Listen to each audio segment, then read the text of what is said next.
There is a difference between a 5-star book and a 5-star reading experience, and this is so important to me because as someone who rates books in completely different ways to other people, I feel like this is something that isn't talked about enough. You might hate me, but Mistborn by Brandon Sanderson was a 6-star read for me. Do I think book-wise it's on the level of other 6-star reads that I've had, on the level of other 6-star reads that other people might have had? No, but the experience I had was so good, so amazing, it was a 6-star read. This book got me properly engrossed in fantasy. It really showed me what fantasy could be, and it allowed me to embrace fantasy and understand it in such a beautiful way that I was obsessed with it. But for some of you guys who might have read Mistborn well into your fantasy journey, it might not have lived up to that for you. For you, it might have been, yeah, it's a good book, but you didn't have that sense of romanticism and engagement and pure immersion that I had when I picked up this book, because it's one of my first fantasy books ever. A similar thing happened with Red Rising by Pierce Brown, and yes, I'm going to show off the fancy new special edition that I have, because why not? But for Red Rising, for me, jumping into a sci-fi book and feeling the comfort of fantasy while still being in a sci-fi space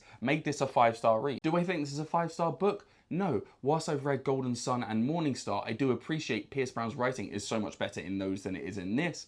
For me, this was comfortable, this was safe, this was enjoyable, this was a 5-star reading experience. And the reason I have Red Rising in here is because so many people say this is a good book, but it's maybe like 4 stars. For me, it was 5 stars because that's what I wanted from the book. It felt very survival, it felt very fantasy, it felt very down to earth despite it being a sci-fi book. And one of the reasons I don't read sci-fi is because I can't relate to it, because it's not very down to earth. For someone who loves sci-fi fantasy, this is a perfect sci-fi fantasy book for the beginning of a trilogy or a series. Then we have Dungeon Crawler Carl by Matt Dinnerman. This is a bit of a unique situation because the audiobook makes this a 5-star read.